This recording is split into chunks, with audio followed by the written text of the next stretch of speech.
vamos ler um texto da Palavra de Deus. Eu quero ler um versículo da Palavra do Senhor no livro de Joel. Joel no Velho Testamento. Joel capítulo 2. Joel capítulo 2, versículo 28. Eu quero ler esse texto com os irmãos nesta noite. Queremos estudar a Palavra de Deus esta noite. E eu sei que Deus vai nos abençoar muito. Eu tenho certeza que o Espírito Santo vai falar com a gente. O versículo 28 do capítulo 2 do livro de Joel. Eu vou ler o texto, diz o seguinte: E então, depois desses eventos, derramarei do meu espírito sobre todos os povos. Os seus filhos e as suas filhas profetizarão. Os idosos terão sonhos. Os jovens ganharão visões. Inclusive sobre os escravos e serviçais da época, derramarei do meu espírito naqueles dias. E farei com que ocorram eventos espantosos no céu e na terra. Sangue, fogo e grandes nuvens de fumaça. O sol se converterá em trevas e a lua em sangue, antes que chegue o grande e temível dia do Senhor. Amém? Esse texto é muito interessante. Eu tenho falado algumas coisas muito boas. E a gente tem ouvido alguns testemunhos. Então ontem uma irmã, que ela não vem aqui há um tempo devido ao vídeo, pessoal, muita gente está com medo, ela testemunhou que Deus falou muito com ela, ouviu a ministração gravada. E nós falamos no domingo atrasado sobre restaurar a mente, a forma de pensar. Falamos domingo, não lembro o tema, mas mais ou menos algo sobre a obra de Cristo na terra. E mostrando a identidade de Jesus, quem é Jesus, o que ele veio fazer. E hoje eu quero falar um pouco sobre a igreja, a função da igreja do Senhor Jesus na terra. Falamos sobre a reforma da mente, a renovação da mente. E eu quero hoje falar um pouco sobre o papel da igreja do Senhor aqui na terra. A igreja de Deus, ela é de uma importância gigantesca na terra. A gente não percebe muito isso, mas ela é de uma importância muito grande para nós. E o apóstolo Pedro usa esse texto no livro de Atos, capítulo 2, no dia de Pentecostes. E a gente sabe que Pedro, lógico, não estava errado. Estava realmente, naquele dia estava começando a acontecer. Foi o primeiro dia, o primeiro momento, a primeira fase do cumprimento desta profecia.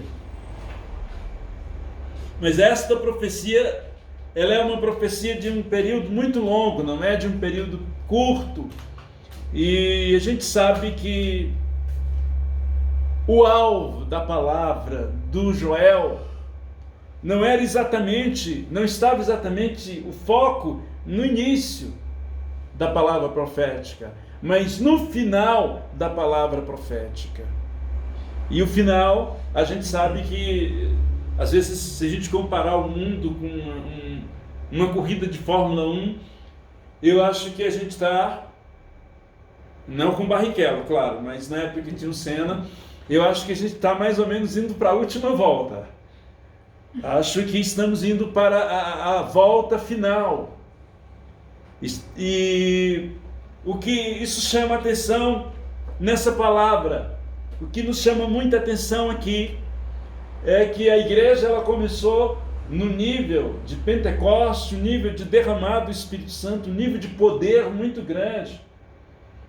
A palavra Pentecostes, normalmente quando se fala em Pentecostes, já se pensa em poder de Deus, e na verdade é isso mesmo, porém de uma maneira diferente. Normalmente quando se pensa em Pentecostes, pensa nos irmãos subindo nos bancos, aquelas coisas todas. E nada contra e nada de errado nisso também, depende de cada caso, é um caso. Mas, resumindo, Pentecostes é mais do que isso, é poder, é ação de Deus. E a gente entende pela palavra de Deus, através do profeta Joel, que o projeto de Deus é que a igreja do Senhor termine aqui a sua atuação na terra da mesma forma que começou, debaixo do poder e da glória do Espírito Santo. Se a gente ler a história da igreja no decorrer dos séculos, a gente vai se deparar com momentos que a igreja esfriou. Período, tem até um capítulo da história da igreja que é o período das trevas. Mas, e tudo isso Deus permitiu e suportou. Mas nos últimos dias, a última rodada da igreja na terra, o Senhor não permite mais que esta igreja seja fria ou morna, pelo menos é o que a gente lê em Apocalipse 3,14. A igreja ela tem que terminar como começou. Isso não é um capricho de Deus. Não é uma doença, não é uma doença emocional de Deus. Não é doença de velho, eu quero assim, não. Deus não se envelhece. A glória de Deus é sempre jovem. É uma questão de necessidade. Porque a igreja ela opera em dois mundos, querendo ou não, acreditando ou não, cada um com seus problemas. Mas a igreja opera em dois mundos, e nós vivemos em dois mundos. O mundo material é o que nós vivemos, e o mundo espiritual, que em outra feita Davi chama de o mundo invisível. Isso é inevitável, vivemos em dois mundos. A igreja ela teve que começar debaixo de um poder sobrenatural do Espírito Santo, porque ela tinha que enfrentar o mundo espiritual, que foi um choque, e ela tinha que enfrentar nada mais, nada menos do que o Império Romano e coisas piores. Então, se a igreja não tivesse debaixo do poder de Deus, eu lhe digo uma coisa, jamais ela teria chegado em 2021. Se aquela igreja começa de qualquer forma, ela jamais teria chegado aqui. Jamais nós estaríamos aqui hoje. Jamais você hoje teria uma Bíblia. Jamais você hoje saberia a Bíblia. Jamais você hoje talvez não soubesse nem se Deus existe. Só sabemos disso porque a igreja começou não debaixo de um tema religioso, mas debaixo do poder e da glória de Deus. Por que ela tem que terminar debaixo da glória de Deus? Eu vou lhe mostrar. É necessidade. É uma extrema necessidade. Porque a Bíblia diz, em Apocalipse, João ele vê o anjo, e o anjo do Senhor ele voava sobre os céus. E o anjo dizia o seguinte, na verdade ele não falava, ele gritava, diz a Bíblia, voando sobre as nuvens, e ele gritava, felizes santos que habitam no céu, ou seja, os que já bateram as botas. Mas ai daqueles que moram na terra, porque o diabo desceu até vós cheio de ira, sabendo que pouco tempo lhe resta. Ele sabe que o seu fim está próximo, sabe que Jesus está voltando. Então não pense que ele vai bater em você com espada de plástico, que ele não usa espada de plástico. Ele usa espada de aço do melhor que você possa imaginar, e ele não bota para assustar. Na verdade, o diabo é comparado com serpente. A serpente é uma espécie de um logotipo do diabo, mas o diabo é muito pior do que a serpente. Porque a serpente, quando ela percebe, quando ela não tem certeza, ela é capaz de pensar, no pequeno cérebro dela, ela é capaz de pensar, coisa que alguém não consegue fazer, mas no pequeno cérebro dela, ela consegue pensar e ter um discernimento. Se aquilo é uma ameaça de morte para ela, ela joga todo o veneno. Se ela perceber que aquela pessoa, ou seja um animal, não é uma ameaça de morte para ela, ela não joga o veneno todo, ela joga metade do veneno. Na cabeça dela ela espanta, mas mata mesmo espantando. O diabo não faz que nem serpente, ele não bota para espantar, ele só bota para matar. Não pense que ele vai te dar uma pancada para te espantar de perto dele, que ele não vai fazer isso, ele põe para matar. Pode ser que ele não mate, porque Deus é misericordioso e protege a nossa vida. Mas não pense que Ele botou para te dar um estilingue de baladeira lá, no Nordeste a gente chama baladeira, um estilingue espantar você. Ele bota para matar. É por isso que a igreja ela tem que andar nos últimos dias debaixo da glória do Pai. Ou andamos debaixo da glória de Deus, ou estamos perdidos. Essa é a verdade. E Deus não criou uma igreja, Deus não fundou uma igreja. Eu não estou falando de templo, de denominação, de placa, de nomes, eu estou falando de pessoas. Deus não fundou uma igreja para ser derrotada, para ser vencida. Quando Jesus desce do céu e monta a sua igreja aqui embaixo, Ele desceu para montar uma igreja vencedora. Muitas vezes a igreja perde, muitas vezes o povo de Deus é vencido, mas não que seja o plano de Deus. Perderam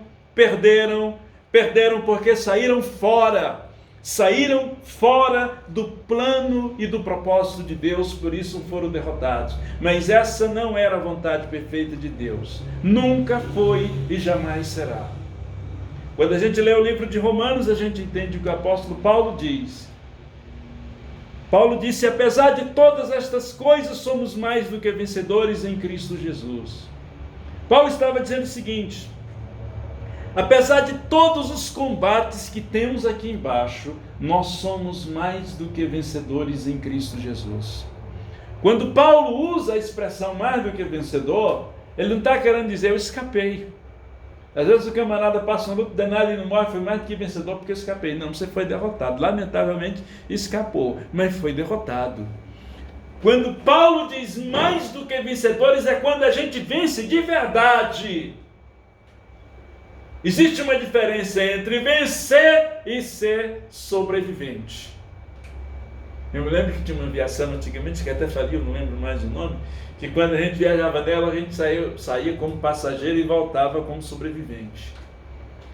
Deus não chamou a igreja para sobreviver, Deus chamou a igreja para vencer. Amém. E eu já falei sobre isso. O Dr. Morris Cerullo, ele trouxe algumas profecias no comecinho final da década de 80, que a igreja dos últimos dias ou ela era 100% cheia de Deus, ou ela era derrotada. Ele falou isso pelo Espírito. E ele falava também que os crentes dos últimos dias, comecinho da década de 80, ele não tinha noção como estaria hoje 2021. Ele falava também naquelas palavras proféticas, que os cristãos que fossem cheios de Deus, eles teriam 100% de vitória, mas aqueles que não andassem cheios de Deus, eles seriam derrotados. E a gente vê essa profecia do Morris Cerullo se cumprindo na risca, na íntegra, já começando a se cumprir hoje. Por isso, eu lhe digo, com todas as letras que eu possa aumentar, para que todos possam ver até o míope, ou nós seremos cheios com o Espírito Santo de Deus, ou seremos fracassados em muitas áreas de nossas vidas. Não tem outra alternativa. Ou seremos cheios do Espírito Santo, ou seremos fracassados em muitas áreas de nossas vidas. Por isso Deus espera que nós, eu estou falando nós, porque eu também estou incluído, eu estou falando nós, ou seremos cheios, totalmente possuídos pelo Espírito Santo, ou seremos derrotados. Lamentavelmente ou não lamentavelmente, os dias em que nós estamos vivendo, a fase em que nós estamos passando, não estamos vivendo um período que a gente tem o luxo de perder tempo com besteira, com meninice, com criancice, agindo como criança. Não temos esse luxo. Não temos o luxo de estar na igreja por acaso, cair de paraquedas, estou aqui, mas eu não quero compromisso, eu não quero responsabilidade com Deus, eu não quero isso, eu não quero aquilo, eu vou viver a minha vida do meu jeito. Nós não temos esse luxo mais. Porque se a gente tivesse luxo, podemos ter. Deus não proíbe nada. Deus nos dá o direito de fazer o que a gente quer. Porém, a fatura vem depois e é uma fatura, obviamente, de fracasso. Não está no plano de Deus ter cristãos, servos de Deus, fracassados. Não está no plano, não está no propósito, não faz parte do projeto divino. O projeto de Deus é que a gente seja vencedor. Na verdade, quando se fala de poder de Deus, uma das coisas que dificultam as pessoas de se encherem de Deus, de andarem debaixo do poder de Deus, de se converterem de verdade, de viver um cristianismo de verdade, de andar na presença de Deus de verdade, é a mal informação. A mal informação do Evangelho e da história da igreja. A mal informação é uma coisa absurda. Normalmente a imagem que vem, o conceito que a nossa mente gera, quando a gente fala de homens e mulheres possuídos pelo poder de Deus, homens e mulheres que temem o Senhor, que obedecem a Deus, que são cheios de Deus, normalmente vem uma imagem, se cria um conceito de uma pessoa meia malucada, meia doida, retardada, esquisita, e que fica lá, digamos, nada contra ninguém, fica lá, hari, como a face o dia inteiro. Não é isso. Esta é a mal informação que se passa do Evangelho e da pessoa do Espírito Santo. Normalmente, quando se fala em uma pessoa pentecostal, um crente pentecostal, cheio do Espírito Santo, o que se imagina? Qual é a primeira imagem que vem? Pensando em homens e mulheres cheios do Espírito Santo, a primeira imagem que vem logo é de uma mulher, o cabelão bem grande, nada contra o cabelo grande, nada contra imagem, estereotipo, forma de a pessoa usar, de ninguém. Eu estou falando da imagem que está gravada na nossa cabeça. Logo vem a imagem de uma mulher com aquele cabelão bem grande, com um banho de porco, uma saiona, e bem à vontade mesmo, bem avantajada. Quando se pensa em homem pentecostal, logo se pensa num pastor que tem o bucho desse tamanho, um terno, uma gravata dessa largura. Uma pessoa esquisita, uma pessoa que nada contra, mas é meio marciano. Isso é a imagem que o diabo colocou na cabeça das pessoas. Eu não estou querendo dizer que a pessoa que usa um terno, que é gorda do diabo, pelo amor de Deus, não me interprete mal. Não tem nada a ver, cada um vive a sua vida, se a pessoa se sente bem gordinho, glória a Deus, e o que tem? Comer é a melhor coisa do mundo, fala sério, comer um pudim de leite, moça, tem coisa melhor do que leite condensado? Não tem, então nada contra, eu estou falando apenas de uma imagem que foi gerada, não que a pessoa que é obesa não seja de Deus, nem seja cheia do Espírito Santo, ou que seja pecado, não tem nada a ver uma coisa com a outra, não vamos confundir Jesus com Genésio, não tem nada a ver uma coisa com a outra, a questão é a imagem que se passa, e essa imagem é para que exatamente algumas pessoas tenham rejeição. O Evangelho é livre, o Evangelho veio trazer liberdade, cada um, a liberdade que Cristo dá é diferente, cada um tem a liberdade. Se você quer ser magro, seja magro, se você quer ser gordo, seja gordo, se você quer andar da forma que você quiser, ande. O que Deus exige de mim e de você é que você seja cheio do Espírito Santo e ame e respeite o seu próximo como ele é. Aleluia. É isso que Deus exige da gente. Mas essa imagem ela é tão gravada que eu lembro, o Rafa sabe onde a gente morava, a gente se conheceu lá no flat, e Eu ia na academia do Flat, eu ia todos os dias. Hoje eu estou meio gordinho também, menos pudim aí e tal. Mas eu preciso retornar às minhas origens. Voltar a andar de bike e outras coisas mais. Estou sem tempo. Mas eu ia na academia todo dia. E um belo dia, a gente começou uma brincadeira lá, o pessoal da academia. A brincadeira era simples, era cada um dizer o que fazia, o que fazia da vida.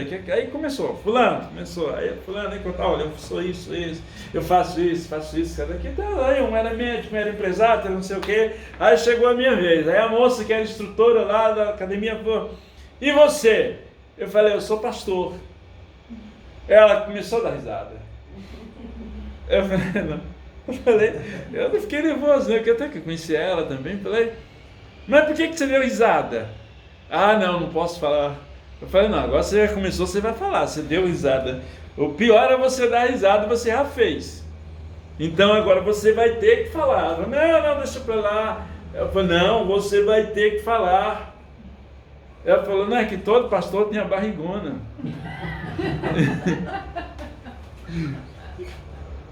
Ela falou, mas você jura que você é pastor? Eu falei, sou. Olha a imagem. Novamente eu repito, não estou dizendo que é errado a pessoa dizer o mesmo. Pelo amor de Deus, não tem nada a ver uma coisa com a outra. O que eu estou trabalhando é a imagem que o inimigo criou do Evangelho. Para tentar afastar as pessoas do Evangelho. Não é isso, eu repito, o Evangelho é liberdade. Deus usa a pessoa e ama do jeito que ela é. Se ela tá legal, se é obesa, glória a Deus, meu irmão, pelo amor de Deus. Uma vez eu vi o João Alexandre, que para mim é um dos maiores violonistas do Brasil. O João disse, olha, eu sou um gordo feliz, e aleluia, glória a Deus, sou um gordo feliz. O João estava feliz assim, daí quem é que vai falar mal do cara? Deixa o cara comer a pizza dele, tocar o violão dele em paz. Oxi, cada um com seus problemas, pelo amor de Deus, deixa o homem em paz. Isso que o Evangelho veio trazer é liberdade. Aleluia. Mas o que eu quero trabalhar na nossa mente é que a gente precisa ser livre disso. Tanto de um lado como de outro. Precisamos ser livres de qualquer tipo de preconceito. Ou magro ou gordo, isso não interessa. O que nos interessa é ser cheio de Deus. O que nos interessa é ser cheio do Espírito Santo. O Espírito de Deus, Ele quer nos usar. Não interessa como está o nosso físico. O importante é que Deus quer nos usar da maneira em que a gente estiver e da forma em que a gente se sentir bem. É assim que Deus quer nos usar. Mas o inimigo, ele cria uma imagem.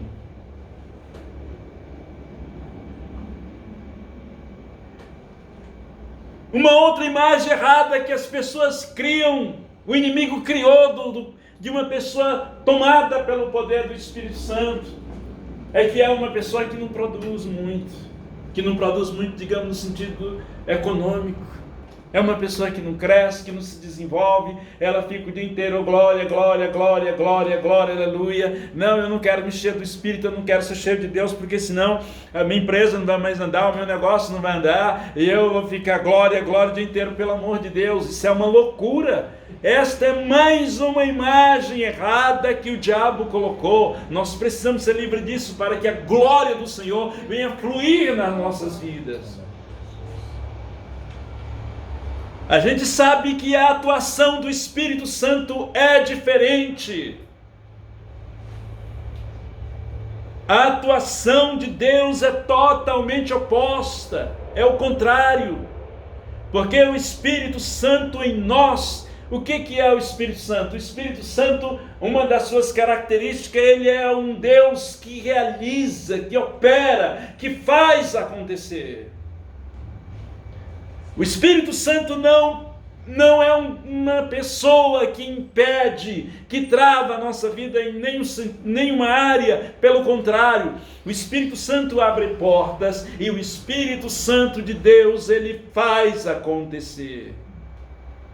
É diferente. É o contrário da imagem. Lamentavelmente, a história da igreja é igual à história do Brasil. Foi escrita por pessoas erradas. E o que fica na cabeça das pessoas é o que escreveram. é o que fica na cabeça das próximas gerações, é a história. Lamentavelmente, quem escreveu a história da igreja, a história do mover do Espírito, fora a Bíblia, escreveram de forma errada. Esse dia eu vi o Lai Ribeiro falar um negócio interessante que eu lembrei da gente. Ele disse que os médicos, desde o começo de 1900, que eles aprenderam a passar remédio. E a única coisa que eles sabem é passar remédio. Passa remédio, passa remédio. E ele sai da universidade sabendo passar remédio para todo tipo de doença, mas não sabe, na maioria das vezes, como resolver o problema. E eu lembrei da gente. O cabo, ele entra numa universidade evangélica, numa faculdade teológica para virar pastor ou padre, sei lá o que for, e ele fica anos ali estudando a Bíblia, anos estudando filosofia, para ele sair de lá e não acreditar mais em nada. Ele sai dali, a única coisa que ele sabe dizer do Evangelho é não. Ele aprendeu apenas o verbo do passado. Você pergunta para ele: Jesus cura? Curava. Deus faz milagre? Fazia. Deus multiplicou pães? Sim, mas foi lá no passado, não multiplica mais não. Deus abriu o mar? Abriu, mas foi lá no tempo de Moisés, não abre não. Deus batiza com o Espírito Santo? Batizou no tempo de Paulo, no tempo de Pedro, Atos capítulo 2, acabou, agora não batiza mais não. Deus se move e fala no meio da igreja? Não, não fala mais não. Agora a gente tem que ter aquele negócio todo mecânico, um culto todo montadinho, todo escrito, desde o começo da semana se projeta como é que faz isso, como é que faz aquilo, porque isso acabou. Agora deixa eu lhe dizer uma coisa. Se alguém perguntar, me prova onde está escrito na Bíblia que Deus não cura mais. Não tem, ele não vai responder. Vai enrolar, gaguejar, não tem. Me prove na Bíblia onde que Deus não opera mais milagre. Não tem, é apenas uma intuição. Isso aqui é um documento, isso é um novo testamento, dois testamentos. Um do velho e outro do novo, um da antiga lei, da antiga aliança e um da nova aliança. Queridos, isso é a mesma coisa de você ir para o tribunal e o juiz julgar você por uma intuição. Ele não tem prova. Ele não tem prova, não tem prova que você cometeu nenhum crime, mas o juiz não, eu não tenho prova, mas eu acredito que você fez e pronto, e acabou, e eu vou lhe condenar. É a mesma coisa você pegar a Bíblia, sair de uma universidade teológica, pegar a Bíblia e dizer que Deus não opera, que Deus não fala, que Deus não cura mais, que Deus não liberta mais, que Jesus não opera mais. É a mesma coisa, você diz: eu não tenho prova, mas eu tenho intuição, eu aprendi que é assim, e é assim que eu creio.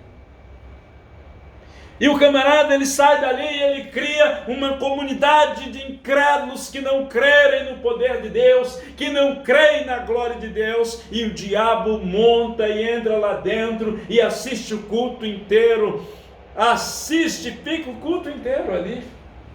Ele nem vai embora, nem sai da igreja, porque não há necessidade, porque a glória do Senhor não está naquele lugar, porque a glória do Senhor não pode habitar no meio de pessoas incrédulas que não creem, que não acreditam no poder de Deus. O que eu quero que vocês entendam, onde é que eu quero chegar? O que eu quero que vocês entendam, queridos, é que ser cheio do Espírito Santo significa poder. Poder no grego quer dizer dínamos, explosão. É por isso que tem a palavra dinamite, que pega, que explode uma casa, que explode um caixa eletrônico, que explode qualquer coisa.